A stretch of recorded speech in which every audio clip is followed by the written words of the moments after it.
ತಾಯಿಯ ಕಣ್ಣೀರು. ಒಂದೂರಿನಲ್ಲಿ ಗಂಡ ಹೆಂಡತಿಯರಿಬ್ಬರಿದ್ದರು. ಪ್ರಾರಂಭದಲ್ಲಿ ಇಬ್ಬರೂ ಬಹಳ ಸಂತೋಷದಿಂದ ಜೀವನವನ್ನು ಸಾಗಿಸುತ್ತಿದ್ದರು. ಅವರಿಗೆ ಮುದ್ದಾದ 3 ಜನ ಮಕ್ಕಳು ಜನಿಸಿದರು. ಕಾಲ ಕಳೆದಂತೆ ಗಂಡ ಧೂಮಪಾನ ಮಾಡಲಾರಂಭಿಸಿದನು. 3 ಜನ ಮಕ್ಕಳನ್ನು ತಾಯಿ ಒಬ್ಬಳೇ ಬೇರೆಯವರ ಮನೆಯಲ್ಲಿ ಕಸ ಮುಸುರಿ ಕೆಲಸವನ್ನು ಮಾಡಿ ಅದರಿಂದ ಬಂದ ಹಣದಿಂದ 3 ಜನ ಮಕ್ಕಳನ್ನು ಸಾಕುತ್ತಿದ್ದಳು ಮತ್ತು ಶಾಲೆಗೆ ಸಹ ಕಳಿಸುತ್ತಿದ್ದಳು. ಆ ಮಕ್ಕಳ ತಂದೆ ರಾತ್ರಿಯಾದರೆ ಸಾಕು ಕುಡಿದು ಮನೆಗೆ ಬಂದು ಅವರ ತಾಯಿಗೆ ಹೊಡೆದು ತುಂಬ ಹಿಂಸೆ ಕೊಡುತ್ತಿದ್ದ. ಮಕ್ಕಳಿಗೆ ಸಹ ಹೊಡೆಯುತ್ತಿದ್ದ.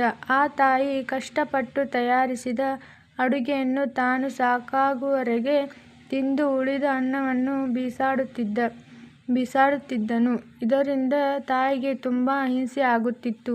ಆ ಭಗವಂತ ಇಷ್ಟೆಲ್ಲ ಕಷ್ಟಗಳನ್ನು ಆ ತಾಯಿಗೆ ಕೊಟ್ಟರೂ ಸಹ ಕಿಂಚಿತ್ತೂ ಬೇಸರ ಮಾಡಿಕೊಳ್ಳದೆ ತನ್ನ 3 ಮಕ್ಕಳಿಗೆ ಉತ್ತಮ ಶಿಕ್ಷಣ ಕೊಡಿಸಲು ಹಂಬಲಿಸುತ್ತಿದ್ದಳು. ಆ ಭಗವಂತ ಒಳ್ಳೆಯವರಿಗೆ ಹೆಚ್ಚು ಕಷ್ಟಗಳನ್ನು ಕೊಡುತ್ತಾನೆಯೇನೋ. ಆ ಹೆಣ್ಣು ಮಗಳ ಗಂಡ ದುಶ್ಚಟಗಳಿಂದ ಹಾಸಿಗೆ ಹಿಡಿದನು. 3 ಮಕ್ಕಳ ಹೊಟ್ಟೆ ಬಟ್ಟೆ ಮತ್ತು ಶಾಲೆಗೆ ಕಳಿಸುವ ಖರ್ಚಿನ ಜೊತೆಗೆ ಗಂಡನ ಅನಾರೋಗ್ಯದ ಖರ್ಚು ಸಹ ಆ ತಾಯಿಗೆ ಬಹಳ ಭಾರವಾಯಿತು.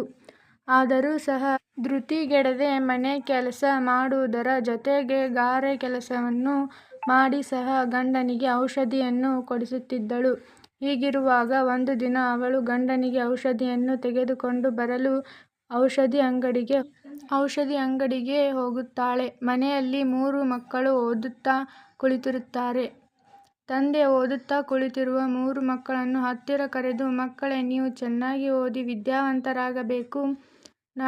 ನಾನಂತೂ ನಿಮ್ಮ ತಾಯಿಯನ್ನು ಚೆನ್ನಾಗಿ ನೋಡಿಕೊಳ್ಳಲಿಲ್ಲ.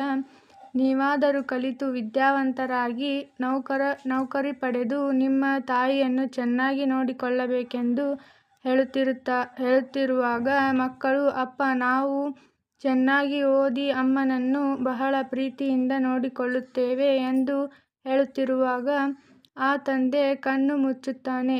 ಹೆಂಡತಿ ಮನೆಗೆ ಔಷಧಿಯನ್ನು ತೆಗೆದುಕೊಂಡು ಬರುತ್ತಾಳೆ. ಮಕ್ಕಳು ತುಂಬ ಅಳುತ್ತಿರುತ್ತಾರೆ. ತಾಯಿ ಮಕ್ಕಳಿಗೆ, ಏಕೆ ಅಳುತ್ತಿದ್ದೀರಿ ಎಂದು ಕೇಳುತ್ತಾಳೆ. ಆಗ ಮಕ್ಕಳು ಅಮ್ಮ, ಅಪ್ಪ ಎಂದು ತಂದೆಯ ಕಡೆ ಕೈ ತೋರಿಸುತ್ತಾರೆ. ಆಗ ತಾಯಿಗೆ ತನ್ನ ಗಂಡ ತೀರಿ ಹೋಗಿರುವುದನ್ನು ಕಂಡು ತುಂಬ ದುಃಖದಿಂದ ಅಳುತ್ತಿರುತ್ತಾಳೆ. ಮಕ್ಕಳು ಕೂಡ ಅಳುತ್ತಲೇ ಇದ್ದರು. ಅಷ್ಟರಲ್ಲಿ ಮಳೆ ಬರತೊಡಗಿತು. ಆಗ ಆ ಬಡ ಹೆಣ್ಣು ಮಗಳ ಮತ್ತು ಆ ಮುದ್ದು 3 ಮಕ್ಕಳ ಕಣ್ಣೀರು ಯಾರಿಗೂ ಕಾಣಿಸಲೇ ಇಲ್ಲ. ಇದು ನನ್ನ ಜೀವನದ ಕತೆ. ಬರಹ ಕುಮಾರಿ ಆಯಿಷಾ ಸುಲೇಮಾನ್ ಬಾಷಾ ಜಮಾದಾರ್ 8ನೇ ತರಗತಿ ಗದಗ.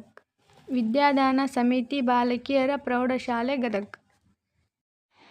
ಈ ಕಥೆಯು ನಿಜ ಜೀವನದಲ್ಲಿ ನಡೆದ ಕಥೆಯಾಗಿದೆ. ಬಿ.ಜಿ. ಅನ್ನೇಗರಿ ಗುರುಗಳ ಪುಣ್ಯತಿಥಿಯಂದು ವಿದ್ಯಾರ್ಥಿಗಳಿಗೆ ಕಥೆ ಬರೆಯಲು ಹೇಳಿದಾಗ ನನ್ನ ಪ್ರೀತಿಯ ಸೊಸೆ ತನ್ನ ಜೀವನದಲ್ಲಿ ನಡೆದ ಘಟನೆಯನ್ನೇ ಕಥೆಯನ್ನಾಗಿ ಬರೆದಿದ್ದಾಳೆ.